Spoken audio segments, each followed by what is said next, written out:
My family invited me to dinner just to compare me with my successful brother. Everyone believed he was gonna be the next big thing. The millionaire before 30 not knowing. I just signed his last month paycheck. I'm 29. And this story starts with a text from my mom that just said, "Please come this time, everyone wants to see you." Right. I hadn't gone to a family gathering in 3 years, not because I'm bitter or dramatic. Okay, maybe a little, but mostly because they never felt like family. Every single event felt like a comparison game. Who bought a house? Who got engaged? Who had a kid? Who got a new job? And every time someone, usually my Aunt Diane, would toss in a comment about how I was still finding myself like I was a lost sock or something. I kept my distance after a while, built my own thing quietly. No Facebook posts, no updates, no drama. But this time, something in my mom's voice and in my curiosity made me say yes. I'd been building my company for the past 4 years. It started as a niche recruiting platform for engineers. Then we pivoted into building tools for enterprise hiring. 6 months ago, we got acquired clean exit, the kind that changes everything. But I kept that quiet. My name wasn't on the headlines, and I liked it that way. I wasn't flashy. I liked being underestimated. The reunion was set for Saturday, same place as always. My uncle's obnoxiously large house with the circular driveway, 3 SUVs out front, and that weird iron eagle above the garage like he was running some kind of secret society. I pulled up in my Tesla. Not that anyone noticed or cared. They were too busy swarming Ryan. Let me tell you about cousin Ryan. He's 26, blonde, big smile, varsity jacket energy. He's the golden boy. Straight AS in high school business degree, summer internships at big firms. Your classic LinkedIn warrior. The family loved him. And apparently today was his coronation. The second I walked in and Diane grabbed me by the wrist, like physically grabbed me and went, "Josh, oh my God, you're here. Come say hi to Ryan. He just got hired at Nexra." Nexra. I knew the name. A fintech startup that got a round of funding recently. Some flashy headlines, a big valuation, and unbeknownst to Aunt Diane, one of the companies my firm now technically owned. Not directly, but under our new parent company's umbrella. I blinked. "Oh, wow," I said, smiling. "That's exciting." She leaned in and whispered like we were sharing gossip, except her voice carried enough to be heard by the next zip code. "He's going to be a millionaire before he's 30. He's just so brilliant." Then came the kicker. Unlike some people, she added, letting that last part dangle like a cheap insult she thought I wouldn't catch. I smiled again, not because I wasn't annoyed, but because this was the exact reason I came. Ryan was at the center of the backyard, surrounded by lawn chairs, lemonade, and admiration. He was talking about stock options like he discovered them himself. A small crowd of cousins and uncles nodded like disciples. "Yeah, there's risk, but I'm not worried. We're scaling fast. The CEO knows me by name." I stood at the edge of the group, hands in my pockets, just observing. That's when Grandma asked the inevitable, "So Josh, honey, what are you up to these days?" The volume dipped, not fully silent, but enough for me to feel a dozen heads tilt toward me like sunflowers chasing light. I considered giving my usual vague answer. "Oh, you know, work's been good, busy." But today felt different. I wasn't here to brag. I was here to remind them that I exist outside their expectations. "Not much," I said, sipping my drink. "I just signed Ryan's paycheck last week." Silence. Like actual silence. I've never heard that many mouths close at once. Even Ryan blinked like he didn't understand what he'd heard. Aunt Diane's smile twitched.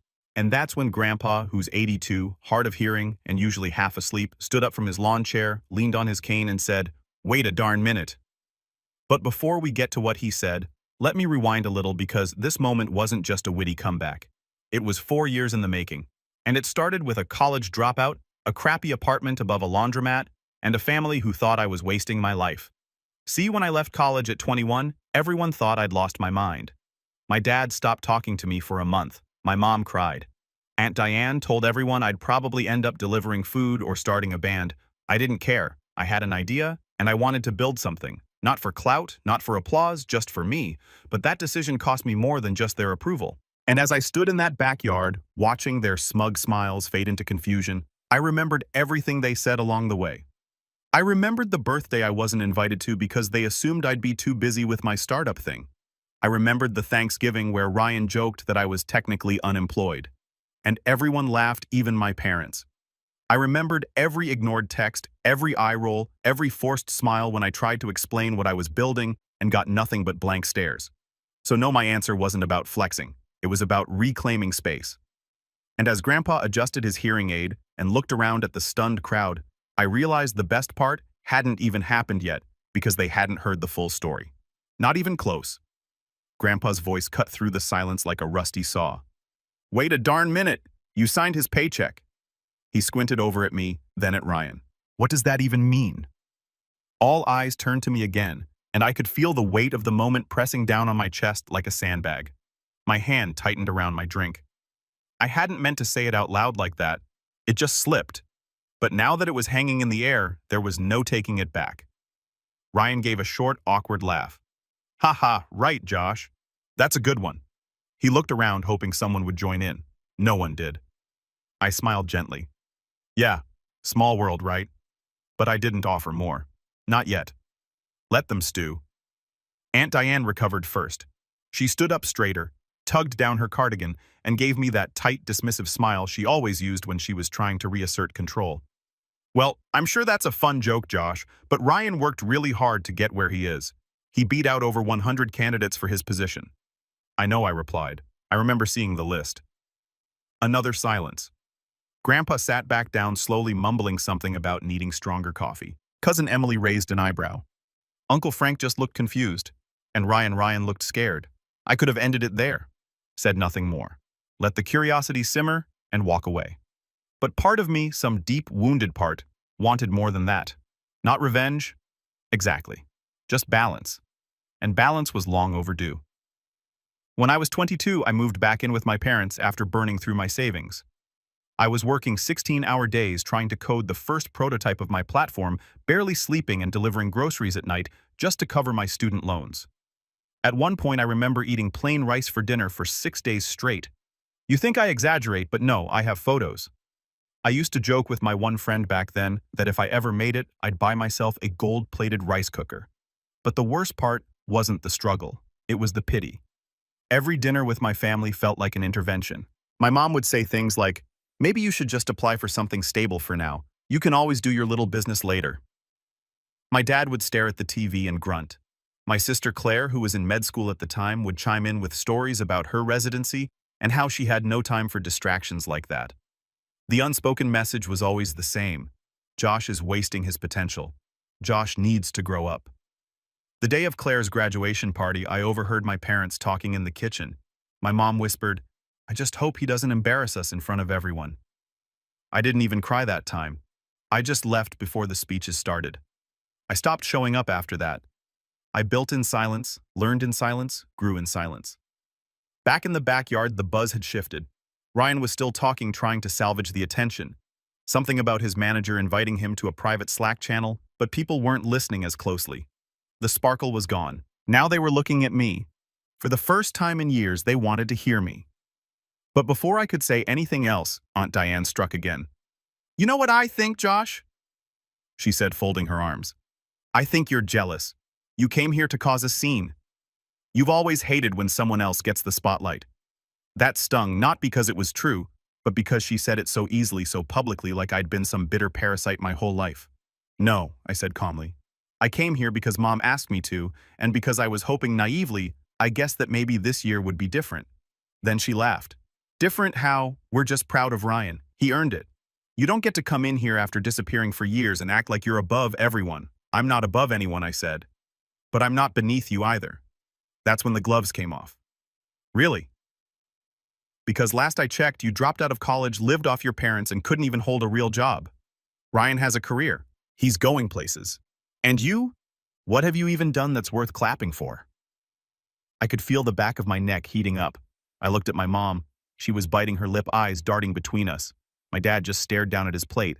And then, just when I thought it couldn't get worse, Claire walked over. She must have caught the last few lines. Her face was unreadable. "You know," she said quietly, "it wouldn't kill you to be happy for someone else's success." And that was it. Not the words, the weight behind them. The realization that even after all these years, even after everything I'd built, they still saw me as the family disappointment. Not a self-made entrepreneur, not the guy who turned a broke idea into a multi-million-dollar exit. Not the man who stayed up late learning how to pitch, how to hire, how to survive. Just the dropout, the pity case, the failure. I left, didn't storm out, didn't make a scene, just walked back to my car and drove away. I didn't go home. I parked by the old high school field where I used to eat lunch alone after quitting soccer. I stared at the empty bleachers and thought about every moment that had led me here. Every comment, every slight, every backhanded compliment. I called my old mentor. He picked up on the second ring. "Josh," he said, "everything okay?" I paused. "I think I want to do something petty." He laughed. "Define petty." "I want to invite my entire family to dinner next weekend, and I want to book it at the most expensive restaurant in the city, and I want to pay for everything, but only after they sit through a presentation." He didn't hesitate. "Do it." So I did. I waited a few days, let the tension simmer. Then I messaged my mom asking her to help me invite everyone to a dinner to celebrate something important. She didn't ask too many questions, just said she was glad I was trying to reconnect. I booked out the private room at the most luxurious restaurant in the city. The kind with gold menus, valet parking, and a sommelier that makes you feel like wine is a religion. I pre-ordered everything. Steak, seafood, dessert, top-shelf drinks. Told them to spare no expense. Everyone RSVP. Yes, of course they did. They thought it was about them. The night of the dinner, I wore a black suit and brought printed copies of something I'd been working on for a few days. It wasn't a presentation. It wasn't even flashy. It was a single page, a diagram, a breakdown of our company's organizational structure before and after the acquisition. And there, in black and white, was Nexra, listed under our parent brand with my name at the top, just beneath the CEO. I got to the restaurant early, greeted each family member as they arrived, smiled, took photos, listened to Aunt Diane talk about how Ryan had been handpicked for a new client project. Then once everyone had their appetizers, I stood. "I just want to say a few words," I began. But before I could, Ryan, poor sweet Ryan, stood up and said, "Before you go, I just wanted to thank everyone for their support. This new job is a big deal for me, and I hope to make you all proud." Polite applause. I nodded. "Thanks, Ryan. That's actually a great segue." I handed out the sheets, watched them read, watched their eyes widen, watched Aunt Diane's mouth go slack, and then I said the line I'd rehearsed in the mirror. "You were right. Ryan is going places. And lucky for him, one of those places is under my supervision." Gasps. Forks dropped. And just as the silence threatened to swallow the room whole, Grandpa stood up. He didn't say a word at first, just looked at me, then looked at the page, then at Ryan. Grandpa's hand trembled slightly as he set the paper down. His eyes stayed on me. Blue-gray, weathered with age, but still sharp in moments that mattered. The room was silent, almost reverent, like we'd all stepped into a church and nobody told the priest he could speak. He turned to Ryan, who had frozen with his champagne glass half lifted, and said slowly, "You work for him." Ryan's throat bobbed. His eyes darted between me, his mom, the paper. "No, I mean not directly. He's not in my department. He doesn't oversee me or anything." I didn't say a word. I didn't need to. The paper spoke for itself. My name was there, VP of Talent Infrastructure and Strategic Acquisitions. Under the new holding company's logo just beneath the executive board, Nexra was one of 5 acquisitions under our branch. I had signed Ryan's paycheck. He was technically 3 levels below me, 2 if you counted dotted line structure. I didn't flaunt it. I'd never even interacted with him on Slack. But the numbers didn't lie. I could have flagged his performance review if I wanted to, approved or declined his bonus. I could have assigned his team to some obscure internal project just for fun. And every person in that room now knew it. Grandpa chuckled, then turned to Aunt Diane. "Well, would you look at that? You were so busy puffing up the boy you didn't see the man standing next to him." He looked back at me. "I always knew you had fired Josh." The old man gave me a nod I hadn't seen since I was a kid, trying to build model trains in his garage. Then he sat down and stabbed his steak with renewed enthusiasm. But the room hadn't caught up. Not yet. Claire was silent, looking down at the paper like it had betrayed her. My dad shifted uncomfortably, glancing at my mom like he needed permission to speak. Aunt Diane had gone completely pale, blinking like someone pulled the floor out from under her. And Ryan, oh Ryan, looked like he wanted to disappear. But I wasn't gloating. I wasn't even angry anymore. That part had come and gone. What I felt more than anything was tired. And as I sat back down and took a slow sip of water, I realized this wasn't the ending. This was the middle. Let me take you back for a moment, back to the part of the story I skipped over in the beginning. The part most people don't talk about when they make it. The part that hurts. After I left Claire's graduation party early, I moved out of my parents' house and into a place I could barely afford, above a laundromat with a leaky ceiling and paper-thin walls. I worked nights delivering food and days building my startup, cobbling together code and clunky prototypes with tutorials and late-night forums. I had one friend, Jason, who believed in the idea, so he helped on weekends for free. The first version of the platform crashed constantly. The second was barely usable. The third started to work. We got our first paying user 14 months in. A small firm in Ohio, $99 a month. I cried when the Stripe notification hit. Not out of joy, but out of relief. I wasn't crazy. The night we hit $500, mister, I bought 2 paper crowns from Burger King and made Jason wear one. We toasted with soda and talked like kings. But growth was slow. Money was tighter than ever. Every dollar that came in went to hosting fees, UX improvements, customer support. I didn't pay myself for 26 months. My parents didn't know that. They assumed I was freeloading. My dad once asked if I'd ever contribute to society. I nodded and changed the subject. I didn't go to family gatherings. Didn't answer texts. I lived in that in-between place. Too broke to feel successful, too stubborn to quit. And then came my lowest point. Year 3. We lost our biggest client due to a feature bug. Our turn spiked. Jason's mom got sick and he had to step away. I was alone again. I maxed out my last credit card to keep the lights on. I applied for night shifts at a warehouse just to scrape by. That night I sat in my car outside the warehouse orientation center, gripping the steering wheel with white knuckles, and asked myself, why? Why keep going? Why suffer? Why not just get a normal job and stop this madness? But something in me, something small, quiet, and angry, refused. Maybe it was pride. Maybe it was fear of returning to those family dinners with nothing to show. Maybe it was the memory of Claire rolling her eyes when I told her about my idea. Whatever it was, it made me turn the key drive back home and fix the darn bug that night. 2 weeks later, we landed a call with an angel investor, and everything changed. His name was Mark. He wasn't flashy, just a practical guy who liked our idea and saw potential. He gave us $50,000 in seed money, enough to breathe, enough to hire one dev part-time. From there, we grew slowly, then faster. We signed new clients. Word got around. 2 years later, a VC firm made an offer. We countered, negotiated, signed. I moved into a real apartment. Jason came back. We brought on a team, a real team. Then came the acquisition. $12.8 million. Clean terms, no drama. I walked away with a healthy slice. Not enough to retire forever, but enough to never answer to anyone again. I stayed on for a new role: strategic acquisitions and internal infrastructure. The part of the job where you get to help companies like ours grow smarter, faster, better. One of the first companies I helped acquire, Nexra. I didn't even know Ryan worked there until I saw his name on a personnel list. Months later, I laughed when I saw it, but I didn't say a word until the reunion. Back at the restaurant, I watched my family pick at their food, too proud to speak and too shaken to pretend nothing had happened.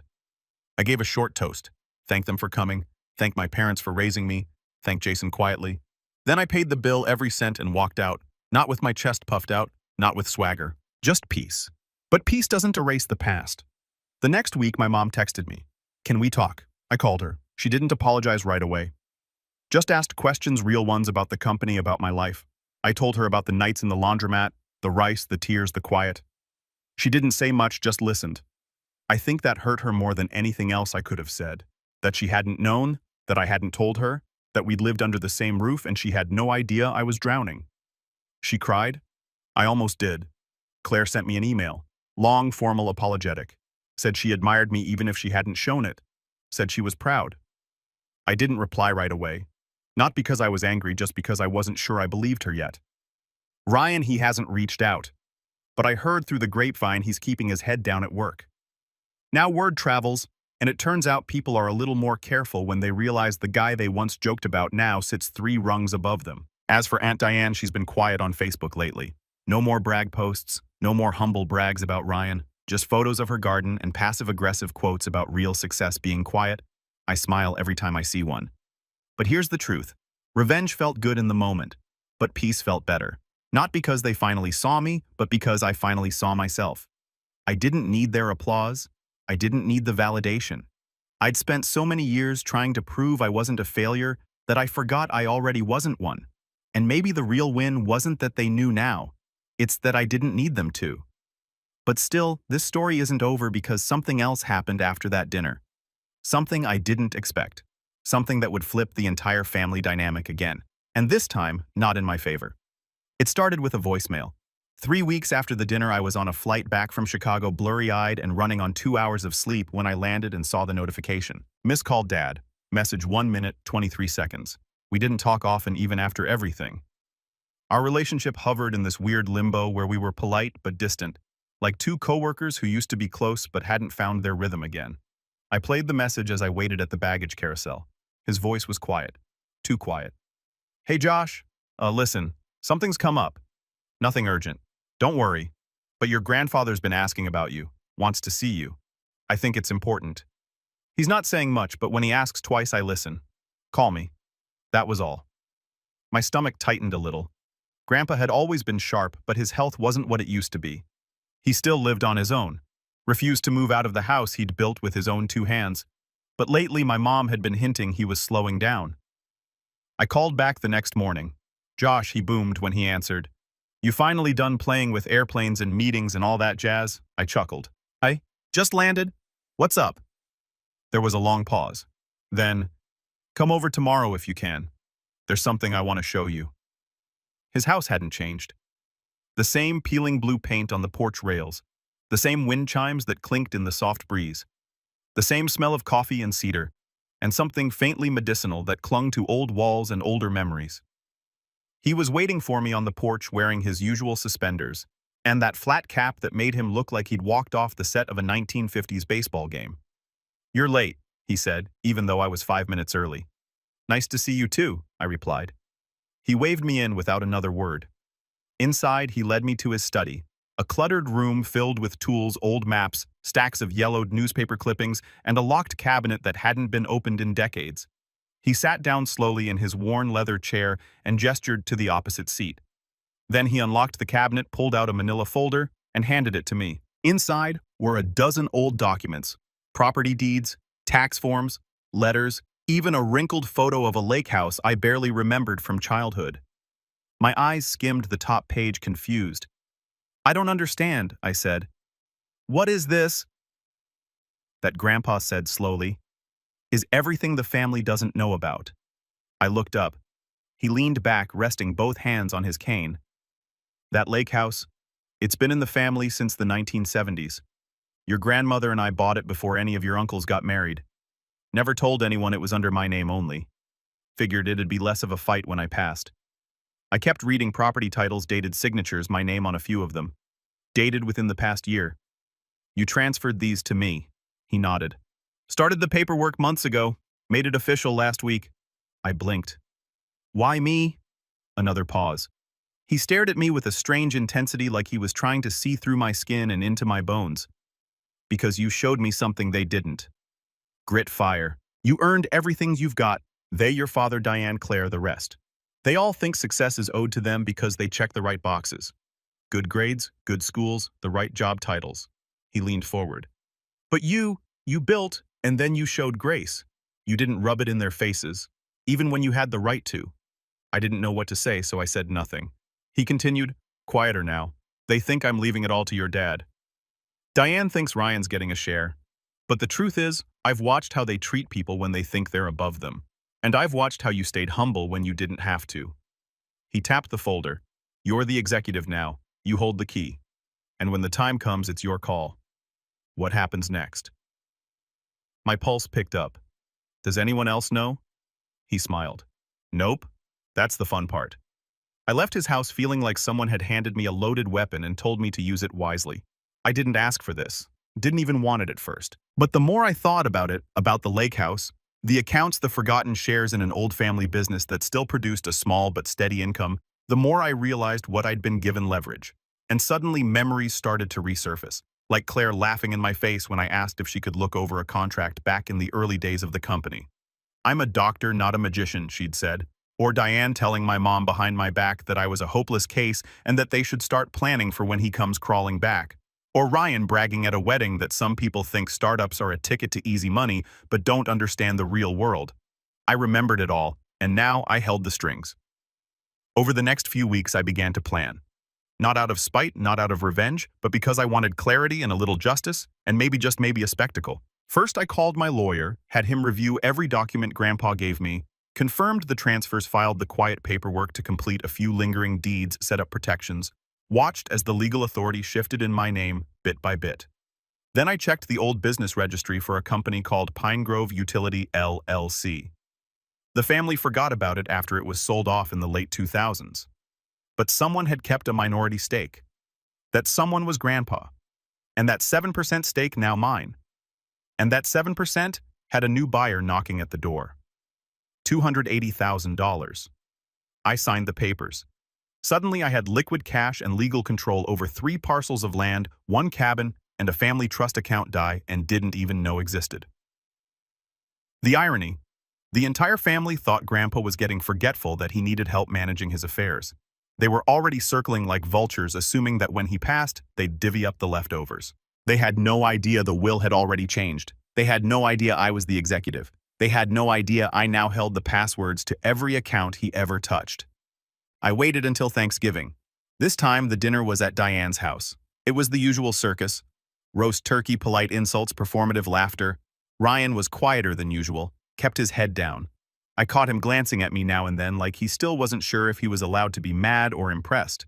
Claire had brought her new boyfriend, a surgeon. She introduced him 3 times as if we hadn't heard her the first 2. And Diane was in full hostess mode. "This turkey is from that specialty farm near the vineyard. Nothing frozen here," she bragged. "And we only use ceramic knives now, better for the environment." I smiled, said nothing. Let her talk. Let them all talk. Then, as dessert was served, I clinked my glass. "Hey everyone," I said, standing. "Can I have just 5 minutes?" They all turned. Even Grandpa looked up from his pumpkin pie. I pulled out a small black folder, laid it gently on the table. "This," I said, "is the updated deed to the lake house." Diane blinked. "The lake house. It's in my name now," I said calmly. "Grandpa transferred it last month along with a few other assets." You could hear the blood drain from faces. Claire frowned. "What are you talking about?" I opened the folder to the notarized document, turned it around for everyone to see. Aunt Diane went stiff. That has to be a mistake. That property belongs to the family, to us." Grandpa cleared his throat. "I am the family," he said, "and I made my choice." I let that hang for a second before continuing. "I'm not doing anything with it right now, but I will be restructuring a few things. Which means if anyone had plans to use the house next summer without permission, they might want to rethink that." Claire's boyfriend started to excuse himself. Ryan looked like he'd swallowed a spoon. Diane stood abruptly. "This is insane. This is manipulation. You convinced an old man to sign over our family's property." "No," Grandpa said firmly. "I gave it to someone who earned it. But I also made him executive." Grandpa added, "When I passed Josh's final say over everything." The silence that followed was not like the dinner silence from before.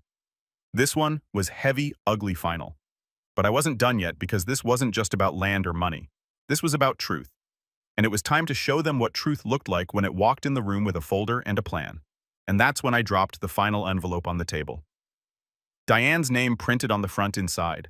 Something she'd never seen coming. Something she should have remembered. A mistake she made years ago. And I had the receipts.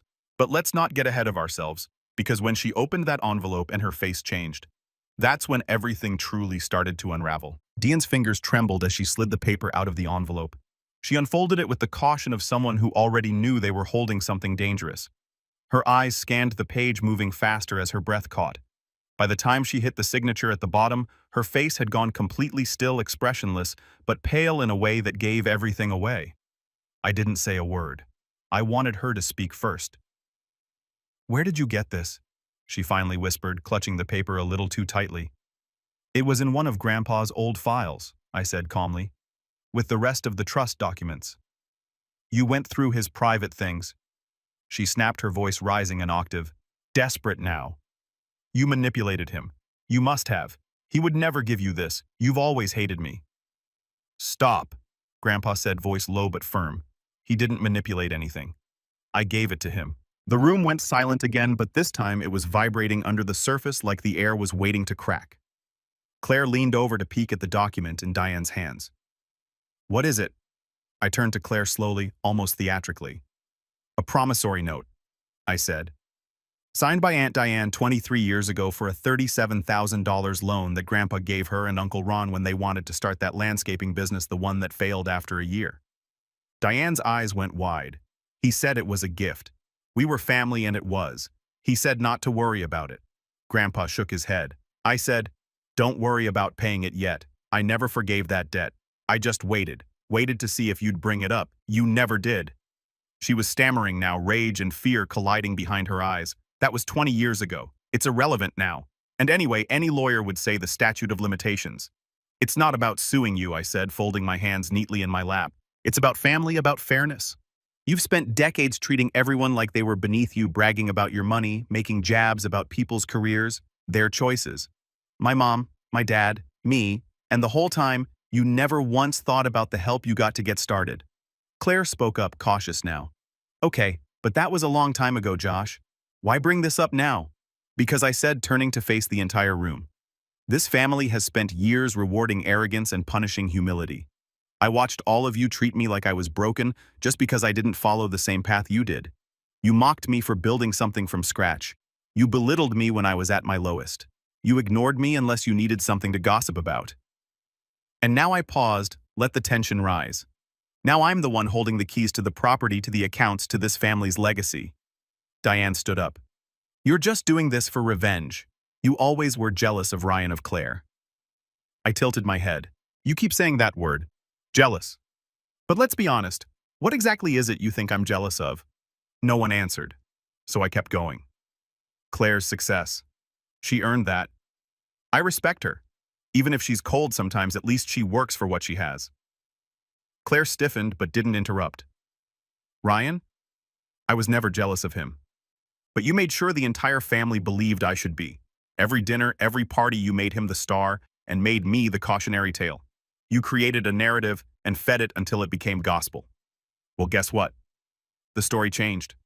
Grandpa chuckled softly. I turned back to Diane. You owe $37,000. I don't need the money, but I do want a statement.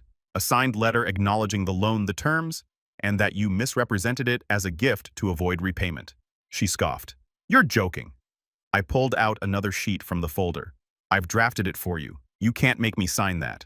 No, I said, but if you don't, I'll file it with Grandpa's full estate records, and then you'll be in violation of a promissory agreement under the terms of the updated trust, which gives me the right to legally bar you from inheritance distribution for failure to acknowledge debts to the trust originator.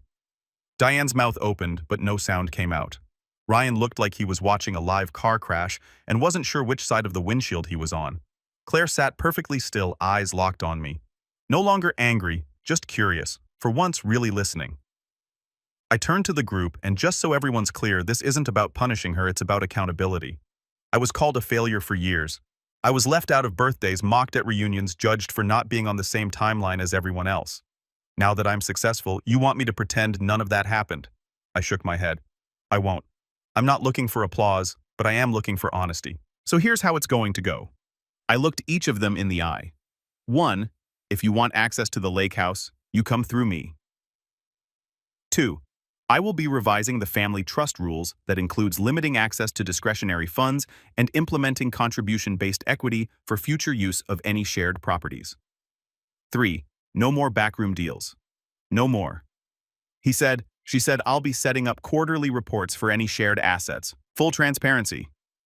I looked at Claire. You're a doctor. You understand systems. If you want to help me manage this as co-executive, I'd welcome it, but not as a favor to me. As an act of atonement, she nodded slowly. I'd be okay with that. 4. Ryan. He looked up, startled, like I called on him in class. You don't owe me anything, but we're in the same company now. If you ever want to talk about your role or your growth or how to actually succeed in the startup world, my door's open, but I'm not protecting you. If you slack off, you'll be fired like anyone else.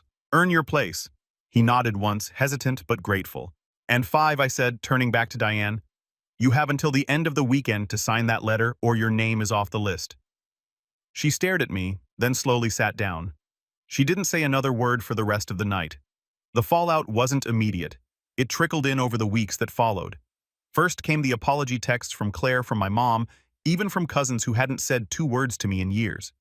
Everyone was suddenly reflective, suddenly interested in my journey, in learning more about what you went through. I responded when I could politely but not always warmly. Some bridges once burned don't need rebuilding. Ryan started showing up to work earlier.